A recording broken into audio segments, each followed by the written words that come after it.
बिंदास निर्भीड बिंदास बातम्यांचं निर्भीड व्यासपीठ बिंदास न्यूज. छत्रपती संभाजीनगरच्या या राजकारणामध्ये आता वेगवेगळ्या गोष्टी समोर येत आहेत. अशातच काही लोक सकाळी प्रवेश केले की संध्याकाळी पुन्हा दुसऱ्या पक्षामध्ये पाहायला मिळतात. असंही होत आहे. दडपशाहीचंही राजकारण सुरू आहे. अनेक ठिकाणी काही ठिकाणी आमिष दाखवली जात आहेत. वेगवेगळ्या गोष्टी आहेत. आणि 53 गावं जे आहेत त्या 53 गावामधून आणखी आपण एक बिंदास वक्ता आपल्यासोबत आहेत. त्यांच्यासोबत आज चर्चा करणार आहोत. आपल्यासोबत आहेत ॲडव्होकेट गजानन सपकाळ, ज्यांनी भाजपमध्ये सुद्धा एक वेगळी कामगिरी केली होती. त्याबरोबरच पूर्वी मनसेमध्ये सुद्धा ते सक्रिय कार्यकर्ते म्हणून होते, नेते म्हणून होते. आजही नेवरगावमधली सभा सगळ्यात चर्चेचा विषय बनलेले आहेत. आपण त्यांच्याशी चर्चा करणार आहोत बिंदास खट्टामध्ये. खूप खूप स्वागत तुमचं. सर्वप्रथम 53 गावची स्थिती काय आहे, काय होती आणि काय असायला पाहिजे होती? सगळ्यात पहिला मुद्दा तो तुमचा. 53 गावच्या राजकारणामध्ये मी मागे झालेल्या आमच्या गावात जी मुलाखत झाली होती आपली, त्याच्यात सांगितलं होतं की 53 गाव हे विकासाच्या बाबतीत कायम मागच राहिलेले आहे. त्याचं कारणही असं आहे की भौगोलिकदृष्ट्या वैजापूरच्या पुढाऱ्यांना ह्या 53 गावात येणं थोडंसं लांब होतं आणि गंगापूरच्या मतदारसंघात नसल्यामुळं गंगापूरचे ही पुढारी त्याच्यावर लक्ष देत नाही. त्यामुळे विकासापासून कायमच हा भाग वंचित राहिलेला आहे. आणि ह्या भागाचा विकास करण्याची आता संधी निर्माण झालेली असं मला त्या बाबतीत वाटतं. संधी कशी निर्माण झाली? मागील पंचवार्षिकला तर समजा आमचे सगळेच खरं सांगायचं झालं तर आम्ही सगळ्यांनी बोरणारे सरचं काम केलं होतं. आणि बोरणारे सरकडून फार मोठ्या अपेक्षा आमच्या सगळ्या लोकांना निर्माण झाल्या होत्या. परंतु त्यांच्या माध्यमातून आमच्या ज्या अपेक्षा आहे ते काही पूर्ण होऊ शकल्या नाही. आणि पहिले जे राजकीय पुढारी जे मी मगाशी सांगितलं त्याप्रमाणे जे दुर्लक्ष झालं ते यांच्याही 5 वर्षाच्या काळामध्ये 53 गावावर दुर्लक्ष झालं. आता त्यांनी मागं कुठंतरी 3000 कोटीची पुस्तिका छापली, मी असं ऐकलं. नंतर गोळाही करून घेतली त्याच्यात काही चुका असल्यामुळं. परंतु ती पुस्तिका ज्यावेळेस आम्ही वाचली तर अनेक ठिकाणी त्यांनी कामं झाले असं लिहिलेलं होतं, परंतु प्रत्यक्षात कुठल्याही प्रकारचं काम झालेलं नाही. तुमच्याकडं असे कुठले उदाहरण आहे की तुम्ही म्हणताय की त्यांनी पुस्तिका गोळा केली किंवा पुस्तिकेमध्ये कामं छापलेत जी झाली नाहीत? असं कुठले उदाहरण आहे की जे छापलं आहे पण ते झालं नाही? आता त्याच्यामध्ये काय आहे माहिती आहे का, आमच्याच गावचं उदाहरण देतो, नेवरगावचं. आता नेवरगावमध्ये उद्धव ठाकरे मुख्यमंत्री असताना एक बौद्ध विहार मंजूर झाला होता. आणि बौद्ध विहार मंजूर झाला 2000 माझ्या मते 21 किंवा 22ला मंजूर झालेला असावा असा त्याचा अंदाज आहे माझा.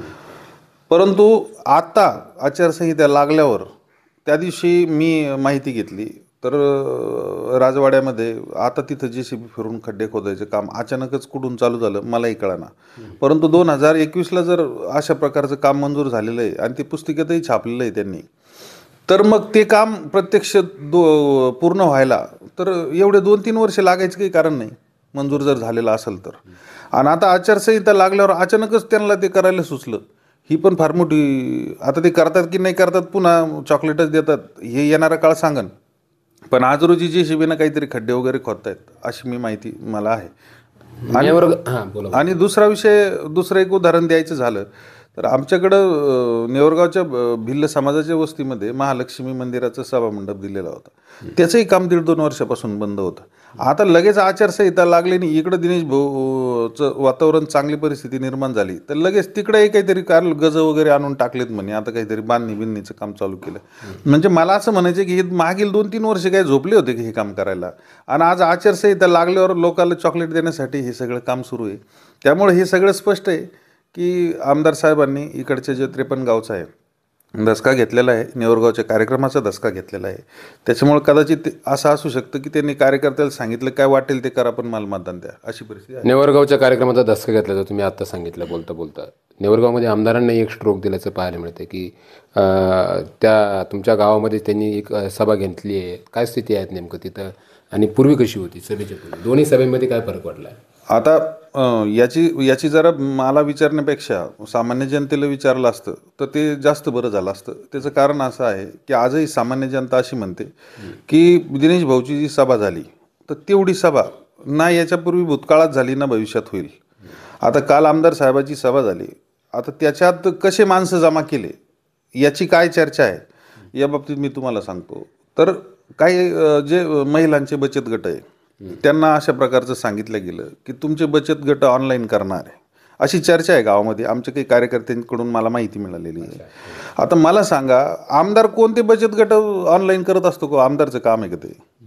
आता अजूनही दुसरं तुम्हाला सांगतो, घरकुलांचे 700 लोकांचे घरकुल मंजूर झाले अशी अफवा आहे आमच्या गावात. आता माझ्या माहितीनुसार 128 घरकुलं आमच्या गावामध्ये मंजूर झालेले आहे. आणि मला सांगा, कोणते घरकुलं मंजूर झाल्याशिवाय त्याचे डॉक्युमेंट्स मागवणं, तुमचे पासबुक द्या. मला तर असं वाटलं कालच्या मेळाव्यात आमदार साहेब पहिले हप्ते लगेच जमा करते की काय काय त्या घरकुलवाल्यांची.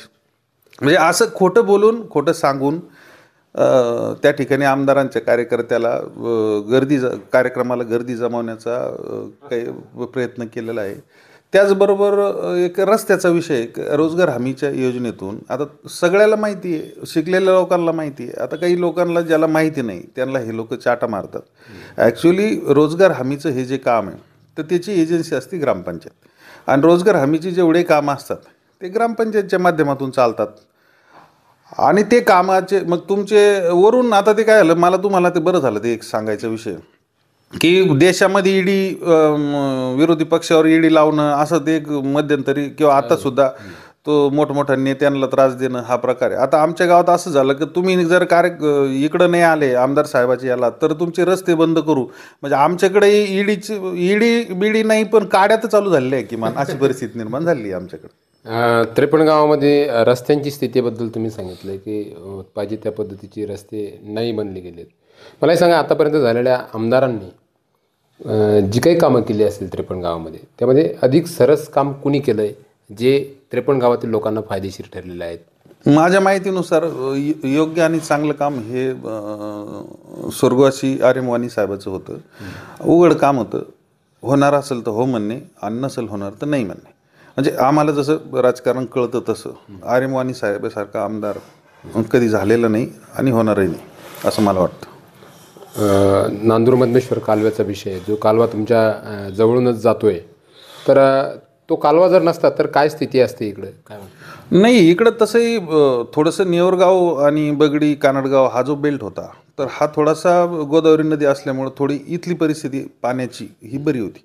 मात्र वाहेगाव असेल, मुद्देश वाडगाव असेल, वरखेड असेल, मांजरी असेल किंवा पलीकडचे शिंगी, पिंपरी, हे जे गावं आहेत ह्या गावांची अतिशय पाण्याच्या बाबतीत अतिशय अवघड परिस्थिती. आमच्याकडं म्हणायचे ते कुसळं उगते यांच्या शेतीमध्ये, कुसळं म्हणजे ते माळरानावर ते कुसळं उगायचे ना, अशी परिस्थिती त्या शेतकऱ्यांची होती.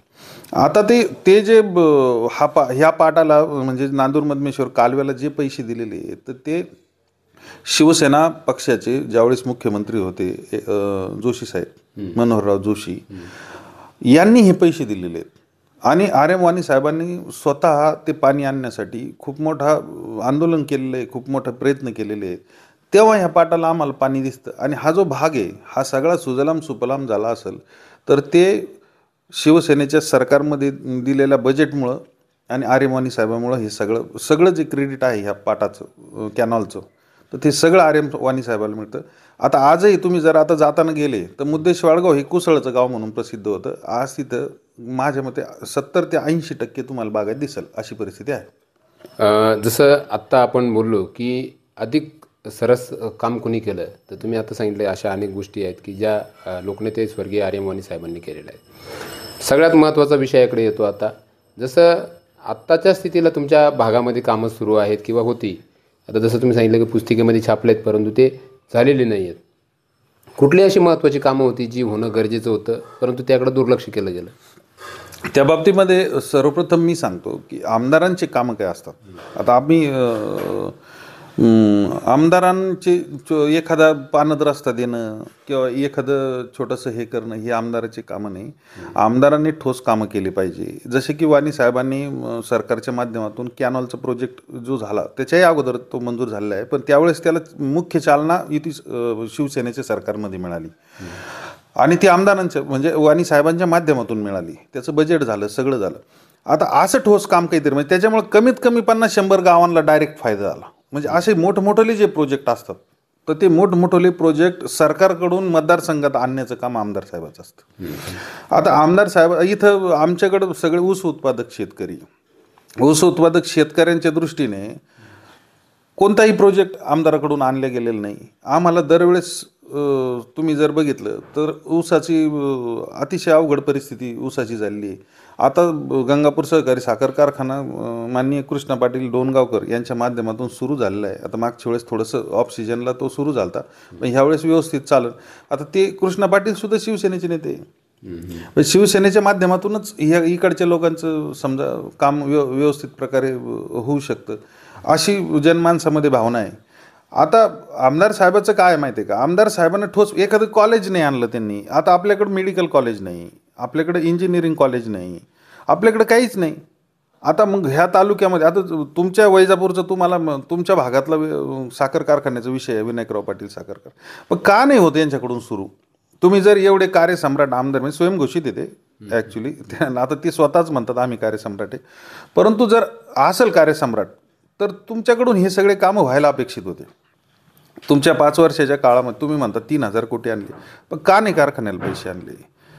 आता त्यांची एक मध्यंतरी प्रचाराचं मी ऐकलं की ते इकडं रामकृष्ण उपसा सिंचनची काही कर्जमाफीची अजूनही मी आमचे काही पाहुणे रावळे राहतात तिकडं, कोणत्याही शेतकऱ्याला 1 रुपया पण आजपर्यंत आलेला नाही, असा विषय आहे. एक दुसरा महत्त्वाचा विषय आहे की तुम्ही भाजपमध्ये बरेच दिवस काम केलं आहे डॉक्टर दिनेश परदेशी यांच्यासोबत.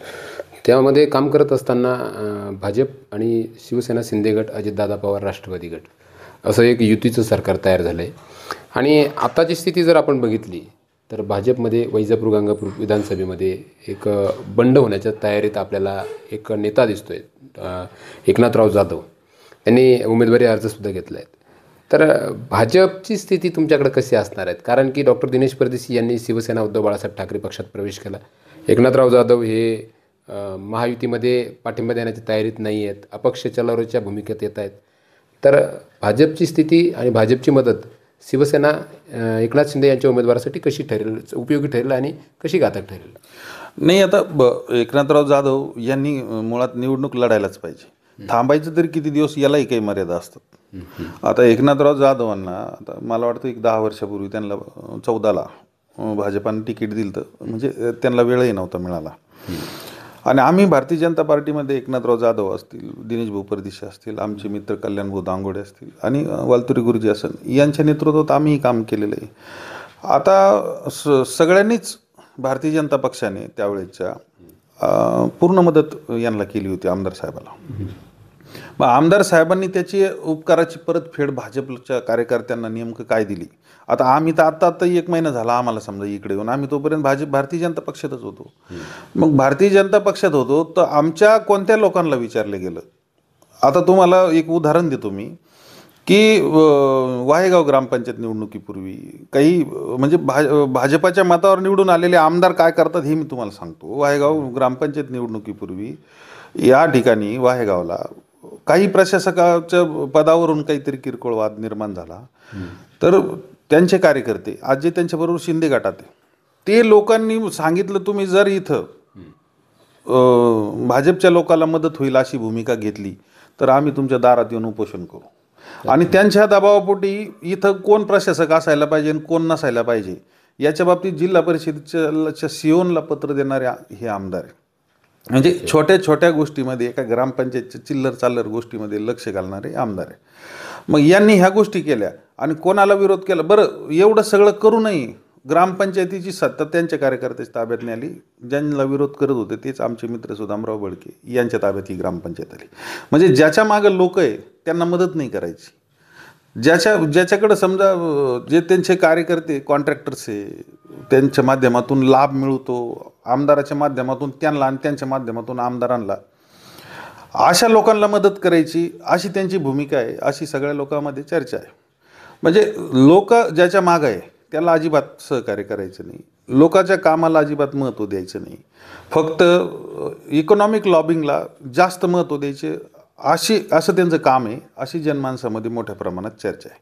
आणि भाजपच्या कार्यकर्त्यावर त्यांनी कायमच अन्याय केलेला आहे. मी एक उदाहरण दिलं, म्हणजे भाजपचे कार्यकर्ते झाले त्यावेळेस सुदामराव भडके हे ह्या 53 गावचे भाजपचे तालुकाध्यक्ष आता आहे, त्यावेळेस नव्हते पण आता आहे.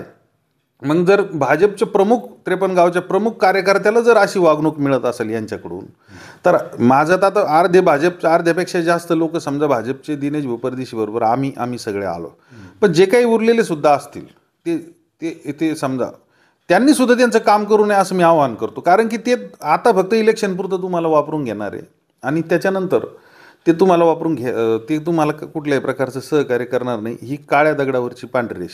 आणि दुसरा विषय काय आहे, आता मला जर ह्या भागात आता समजा वालतुरे सरांच्या नेतृत्वातच भारतीय जनता पार्टीचं काम चालतं आणि मी त्यांच्या गावचाच आहे, मला गावकरी म्हणून अपेक्षा आहे किंवा मला असं वाटतं की वालतुरे सरचे अदृश्य हात सुद्धा दिनेश भाऊ मदत करतील असं मला विश्वास वाटतो. अच्छा, तर एकंदरीत अनेक ठिकाणी अशी स्थिती होईल का की भाजपचे कार्यकर्ते भाजपमध्ये आहेत परंतु काम डॉक्टर दिनेश परदेशी यांचं करतील किंवा एकनाथराव जाधव यांचं करतील?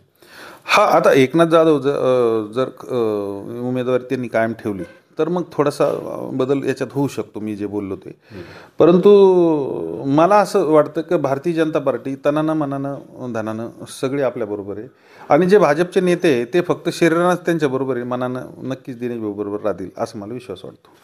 या वर्षीच्या पंचवार्षिकच्या विधानसभेच्या रणांगणामध्ये आपण जर बघितलं तर दडपशाहीचं राजकारण सुरू असल्याची चर्चा आहे आणि भविष्यात ते अधिक आक्रमक आणि उग्र रूप धारण करू शकतं असं वाटतं.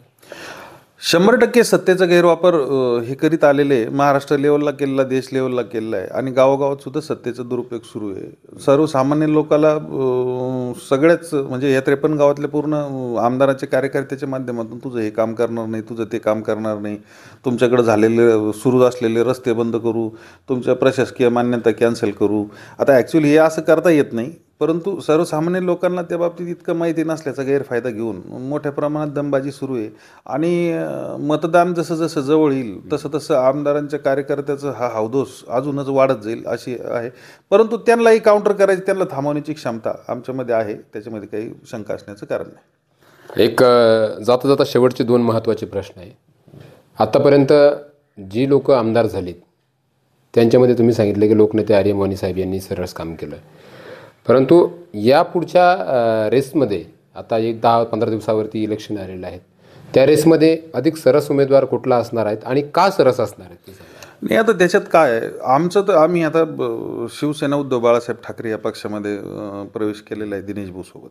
आमचं संपूर्ण समर्थन दिनेश भाऊलाच आहे. आम्हाला असा विश्वास वाटतो की या भागातून दिनेश भाऊला लीड मिळेल मतामध्ये आणि दिनेश भाऊ हा एक आश्वासक आणि विश्वास असणारा चेहरा आहे असं आम्हाला वाटतं. त्याचं कारणही पण आहे की वैजापूर नगर परिषदेवर त्यांची ते 20-25 वर्षापासून जवळपास सत्ता आहे आणि भारतामध्ये 5 नंबरला आलेली नगरपालिका ही वैजापूर नगरपालिका आहे. मग आता भारतामध्ये जी निवड करणारे लोक आहे त्यांनी काहीतरी बघूनच केलं असं नव आणि काहीतरी विकासाचं व्हिजन आहे त्यांच्याकडं आणि विकासाचं व्हिजनचं त्यांनी वैजापूरमध्ये त्याची अंमलबजावणी केलेली प्रत्यक्षात आणि कामं केलेली आहेत. आता गंगापूरला आम्ही समजा गंगापूर आणि वैजापूरची तुलना जर केली तर वैजापूर कितीतरी चांगलं नगर परिषदेच्या माध्यमातून कामं झालेले आपल्याला दिसतात. त्यामुळं विकासाचं व्हिजन असणारा नेता दिनेश परदेशी आहे असं व्यक्तिगत आमच्यासारख्या शिकलेल्या लोकांना वाटतं आणि आमचं काम आहे का सर्वसामान्य लोकांना ह्या गोष्टी समजून सांगणं का यांच्याकडं विकासाचं व्हिजन काय आहे, आमदारांकडं काय व्हिजन आहे विकासांचं. इकडून तिकडून रोजगार हमीतून इकडून पैसे आणणे आणि ते कार्यकर्त्यात वाटून देणे, त्याचे काही स्वतः जमा करून घेणे आणि काही कार्यकर्त्याला तुम्ही ठेवून घ्या असं करणे आणि मग कसं तरी धातूरमातूर कामं करणे, ह्या पद्धतीचं काम सुरू आहे. स्वतः त्यांनी कधी लक्ष दिलं नाही.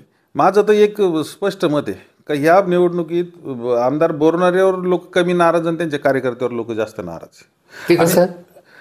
कार्यकर्त्यांनी ह्या असे कुठाने केलेत ना का वरून काहीतरी 5 लाख रुपयाचा निधी आला का यांनी 1 लाखाचंच काम करायचं, उरलेलं खाऊन टाकायची.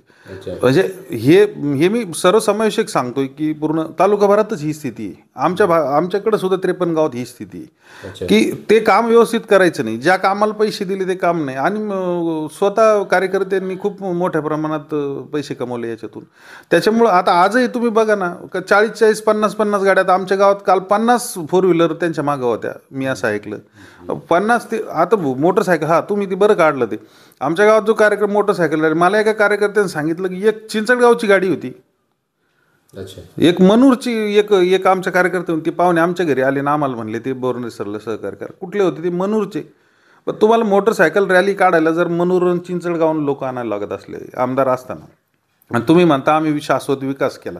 मग विकास केला तर तुम्हाला हे करायचीच आवश्यकता नाही, लोक तुम्हाला आपोआपच मतदान करतील. मग तुम्हाला हे सगळं शो साकारण्याची आवश्यकता काय? तुम्ही जर चांगलं काम केलेलं असेल तर. तुम्ही चांगलं काम केलेलं नाही हे तुम्हालाही माहिती आहे, आणि तुमच्या कार्यकर्त्यांनी काय दिवे लावलेले हेही तुम्हाला माहिती आहे. त्याच्यामुळं आज रोजी तुम्हाला हे सगळं येऊन या सगळ्या गोष्टी करण्याची वेळ येते. आणि एक मुद्दा मी माझ्या मनानंच सांगतो की मोठ्या प्रमाणात आमदार साहेबाचे कार्यकर्ते कॅन्डिडेटच्या जातीवरून मतदान जास्त डिवायडेशनचा प्रयत्न करतात का मराठा कॅन्डिडेट आहे, ओबीसी कॅन्डिडेट वगैरे वगैरे. पण आता मी स्वतः मराठा समाजाचा आहे. मला असं म्हणायचं की राजकारण हे याच्यापूर्वीही कधी आणि याच्या पुढेही कधी जातीवर केंद्रबिंदू ठेवून व्हायला नको. त्याचं कारण असं आहे की ज्याच्यामध्ये विकास करण्याची क्षमता आहे तो माणूस पुढं जायला पाहिजे. आता हे झालं आपण महाराष्ट्राचं हे बोलतोय. जर आपण तोच विषय जर फडणवीसांबाबतीत बोलायला लागलो तर मग त्यांची युतीचे पक्षाचे येते नाही का. मग आपण तिथं म्हणायला पाहिजे आपलं CM तर मग फलाने समाजाचं व्हायला पाहिजे. असं राहत नसतं. जो काम करणारा माणूस आहे त्याला संधी द्यायला पाहिजे. हे सरळ विषय. आणि यांनी तरी काय बरं ठीक आहे काय हरकत नाही, पण मराठा समाजाच्या बाबतीत यांनी कोणती भूमिका घेतलेली स्पष्ट अशी काही भूमिका घेतली नाही. आज जरी म्हणत असले तर मराठा आरक्षणाच्या बाबतीत यांनी अजिबात.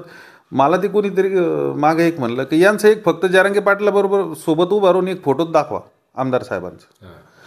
म्हणजे फोटोसुद्धा नाही, हे कधीच गेले नाही जरांगे पाटलाला सुद्धा भेटायला. आता समजा संपूर्ण मराठा समाजाची मागणी आहे की मराठा समाजाला आरक्षण मिळायला हवं. या आरक्षण मिळायला हवं याच्यासाठी आमदार साहेब एकदा बी गेलेले नाही आंतरवली सराटीला. मग आता यांचं काम होतं हे वैजापूर तालुक्याचं प्रतिनिधित्व करतात. मग मराठा समाजाला आरक्षणात तुम्ही भूमिका घेत नाही तर मराठा समाजाने आज तुमच्या मागं राहण्याची भूमिका का घ्यावी हा पण मोठा प्रश्न आहे. आणि त्याच्यामुळं जातीवर इलेक्शन न होता विकासावर इलेक्शन झालं पाहिजे, व्हिजनवर इलेक्शन झालं पाहिजे, स्वभावावर इलेक्शन झालं पाहिजे, आणि ह्या सगळ्या गोष्टीवर इलेक्शन व्हायला पाहिजे. आता सुसंस्कृत महाराष्ट्रात एक विधानसभेचा सदस्य मालगावमध्ये आई बहिणीवर शिव्या देतो. मग ह्या गोष्टी आपल्याला थोडं बघावं लागेल ना. का बा तुम्ही जर म्हणता की मी सरला बेटाचं भक्त आहे, नारायणगिरी महाराजांचं भक्त आहे, रामगिरी महाराजांचं भक्त, तर तुम्ही अशा प्रकारचे शिवीगाळ करणं तुम्हाला शोभतं का? तुम्ही प्राध्यापक आहे, अडाणी माणूस नाही, तुम्ही सुशिक्षित माणसं आहे. राजकारणात विरोधाला विरोध होऊ शकतो. विरोधाला मुद्द्याला उत्तर द्यायला पाहिजे. मुद्द्यानं उत्तर देणं ही महाराष्ट्राची संस्कृती नाही. मग महाराष्ट्राच्या संस्कृतीत अशा प्रकारची शिवीगाळ करणं, अशा प्रकारच्या मारामाऱ्या करणं, आणि ठीक आहे कार्यकर्त्यांनी करणं मी समजू शकतो, पण स्वतः आमदार साहेबांनी करणं हे कुठंतरी बुद्धीला न पटणारी गोष्ट आहे आमच्यासारख्या शिकलेल्या लोकांना. त्याच्यामुळं आपला जो प्रतिनिधी जातो आणि तो विधानसभेत जातो म्हणजे तो महाराष्ट्रात आपल्या तालुक्याचं नेतृत्व करीत असतो. आणि मग आपलाच जर प्रतिनिधी जर अशा प्रकारचं वर्तन करीत असेल तर महाराष्ट्रामध्ये तो वैजापूर मतदारसंघाचा अपमान होणार की नाही होणार? मग वैजापूर मतदारसंघाच्या जनतेचा मानापानाचा काही थोडंफार तुम्हाला समज वगैरे आहे की नाही? का तुम्ही अशा प्रकारचं म्हणजे तुम्ही केलं वर्तन म्हणजे ते तालुक्यानं केलं असं त्याचा अर्थ निघतो महाराष्ट्र लेवलला. आणि तुमच्याकडे बघून वैजापूर तालुका कसा आहे हे एका प्रतिनिधीकडे बघून ठरवलं जातं, म्हणजे गंगापूर वैजापूर विधानसभा मतदारसंघ. मग आता तुम्ही असे तर मग लोक असे समजतील की गंगापूर वैजापूर तालुक्यातले लोकही असेच शिव्या देत असतील. शेवटचा एक महत्त्वाचा जाता एक प्रश्न, डॉक्टर दिनेश परदेशी असेल किंवा विरोधक असेल, एकनाथराव जाधव असेल किंवा इतर कोणी आणखी असेल उमेदवार, या सगळ्यांसाठी विरोधाचा एकच कारण जे समोर येतं, प्राध्यापक आमदार रमेश बोरनारे यांच्याच नावावरती टीका टिप्पणी हे करून विरोध दर्शवून आणि मग मतदारांचं मत हे करायचं परिवर्तित करायचं एक प्रयत्न आहे असं तुम्हाला वाटतं?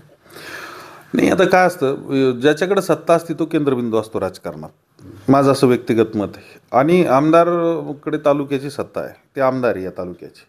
मग आता त्यांनी मागील 5 वर्षात काय केलं काय नाही केलं याच्यावर चर्चा होणार. मग त्यामुळं ते चर्चेच्या केंद्रभागी राहणार याच्यात काही शंका असण्याचं काही कारण नाही. आणि त्यांच्या कामाचा लेखाजोखा जनता ही निश्चितच करणार ना, त्यांनी काय केलं आणि काय नाही केलं. जर जनतेच्या अपेक्षा पूर्ण झालेल्या नसेल तर जनतेला त्यांच्यावर टीका करण्याचा अधिकार आहे. आता ते आत्ता बॉम्बे हायकोर्टनं सुद्धा सांगितलं की ते ज्या ज्या गोष्टीवरून जास्त चिडतात आमदार साहेब, 50 खोके आणि एकदम ओके ही जी घोषणा आहे ही शिवसैनिक देतात, ते चिडतात त्या गोष्टीवरून. पण प्रत्यक्षात हायकोर्टनं सांगितलं एका केसमध्ये की 50 खोके आणि एकदम ओके ही इलिगल घोषणा नाही. याच्यावरून जे काही जळगावला गुन्हा दाखल झाला होता तर तो गुन्हा रद्द केला हायकोर्टनं. का अशा प्रकारची घोषणा देणं हा गुन्हा होऊ शकत नाही. म्हणजेच काय, लोकशाहीमध्ये सर्वसामान्य माणसाला सुद्धा मंत्र्या संत्र्या आमदार मुख्यमंत्री पंतप्रधान कोणावरही टीका करण्याचा आणि कोणालाही कामाच्या बाबतीत प्रश्न विचारण्याचा अधिकार आहे. या गोष्टीवर हायकोर्टनं माननीय हायकोर्टाने शिक्कामोर्तब केलं. तर आपल्यासोबत होते ॲडव्होकेट गजानन सपकाळ. इत्थंभूत चर्चेमध्ये त्यांनी सार्वभौम अशी भूमिका निभावली आणि सगळ्या मुद्द्यांना हात घालत या ठिकाणी प्रत्येक मुद्दा अतिशय विश्लेषणार्थ आपल्यासमोर मांडण्याचा प्रयत्न केला.